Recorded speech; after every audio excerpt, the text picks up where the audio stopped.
You're supposed to match the symbols with the words. So on this one, it says if two chords intersect inside a circle, then the measure of each angle formed is one half the sum of the measure of the arcs intercepted by the angle and its vertical angles. If you look at what it's saying, it's talking about the measure of angles, one half the sum of the measure of the arcs, that kind of stuff. If you look over here, there's nothing here about arcs. This one, you got arcs, you got angles, you got this one half happening. That one goes for number one. That means the number two has to be A. It says if two chords intersect inside a circle, the product of the length of the segments of one chord is equal to the product of the lengths of the segments of the other chord.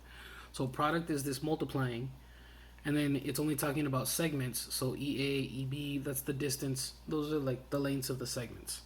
Next section, if you're looking for the measure, remember it's average the two arcs on the outside. So you're going to go 40 and 60 divided by 2. That would be 100 divided by 2. That would be 50 degrees. On this one, 90 and 70 divided by 2. 90 and 70 is 160. 160 divided by 2, you're at 80 degrees. 46 and 110, they're still the ones on the outside, they're the arcs. You still do the same thing. 46 plus 110 divided by 2, you're averaging them out. So 46 and 110 would be 156. If you divide that by 2, you're at 78. Next one's number 6. Continuing on, same thing. This one had 1 instead of a variable. This one has x. But this is the same as we did on 3, 4, and 5. So 40 and 100 divided by 2, that'd be 140 divided by 2. And that's supposed to be what x is worth. So at the end, x is 70 for that problem. On this one, if you get used to writing the equation with the equal sign and angle on the inside of the circle being the one that's by itself, then this will still get set up the same way. The x and the 120 are both arcs. They go on the outside. You divide by 2 because you're averaging, and then 105 is going to go over here by itself. Remember, you want to get rid of this 2 by multiplying by 2. It's like we did on the notes. So if you multiply this side by 2, you'll get rid of the 2 that's here. X plus 120 equals 210. And then after that, divide 120 on both sides. So if I subtract 120 from both sides. So if you subtract 120, that would be 90. So x is 90 for number 7. Number 8. These are the outside, the arcs. That means those are the ones that go on. Those are the ones that go on top of the fraction.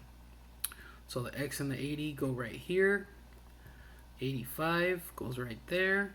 Multiply both sides by 2. You'll get x plus 80 equals 170. Subtract 80 from both sides. And you find out that x for number 8 is 90. Number 9. Remember, this was multiplied down that chord, multiplied down the line, multiplying down the segment. So you'd go 2 times x is 2x. And then 3 times 4, that'd be 12. Divide both sides by 2, you get 6. Over here, 3 times x, 3x. 5 times 6, 30. Divide both sides by 3, x is 10. Number 11, 12 times x, 12x. 8 times 9, 72. 72 divided by 12, I get x equals 6. Number 12. So if you look at this problem, I mean, it looks fancy, but these are the chords being split like what was happening on number 9, 10, and 11. So that means it's going to be the same process. You're going to go 2 times x equals 4 times 4. So 2x equals 16. Divide both sides by 2. X has to be 8.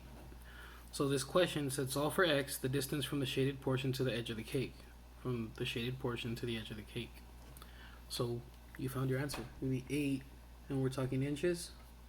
8 inches.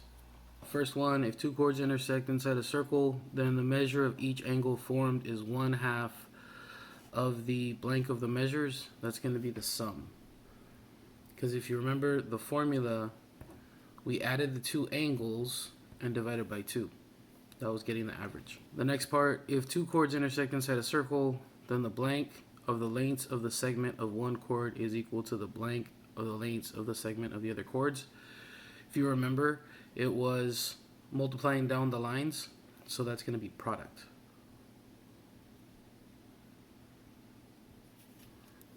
These you're going to do what this first theorem says, so we're going to add these and divide by 2. So 114 plus 36 divided by 2, you get 75. Next one, 136 plus 58 divided by 2, you get 97. Over here, 39 and 71, divide those by 2, you get 55. Next set, these problems are the ones where you multiply down the line. So on every one of these, you can go like 5 and 8 are on the same chord. 5 times 8. 4 and x are on the same chord. 4 times x. So I'm going to put 4x on the left. 5 times 8 is 40. I'm going to go ahead and switch that around so it looks normal. After that, last step, divide both sides by 4. X is 10. For number 7, you set it up the same way. The x and the 96 are the two chords that are getting averaged, and that's supposed to equal the angle between them. But remember, on these problems, if you have the 2 on the bottom, to get rid of that, you're going to multiply both sides by 2, and that's going to end up being x plus 96 equals 146.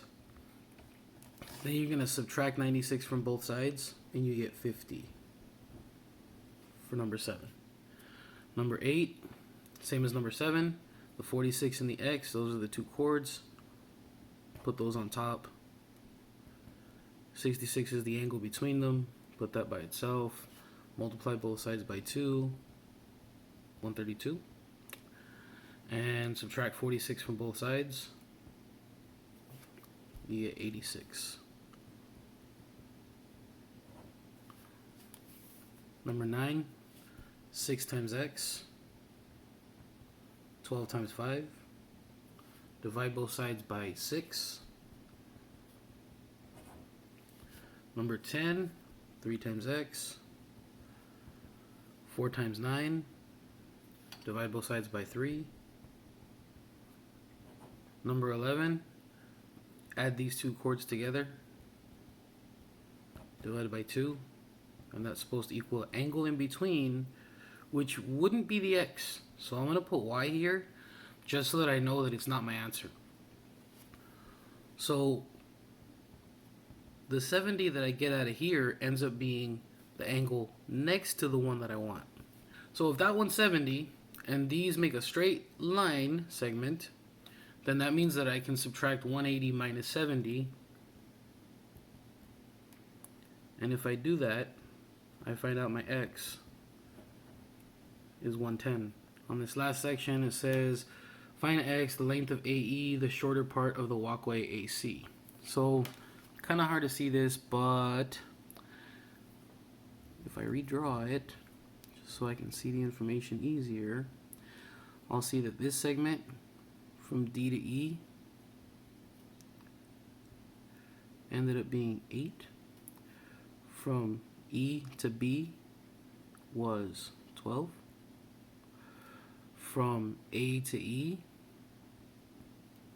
right here, that's going to be the x. And then from E to C, that's going to be 16. So I'm going to multiply down the line segment, or down the chord, and down the chord the other way. 16 times x, 16x. 8 times 12 is, I believe, 96. Divide both sides by 16 to get the x by itself. You find out the x is 6. So that means that the walkway part from A to E, that piece of the walkway, would be 6 yards. Number 13, this is find the length of walkway AC. Well, now that we know that this is 6 yards, right here, 6 yards. Now we know this is 16 yards. All you need to do for 16 is add those together. So it's going to be 6 plus 16, which is 22 yards.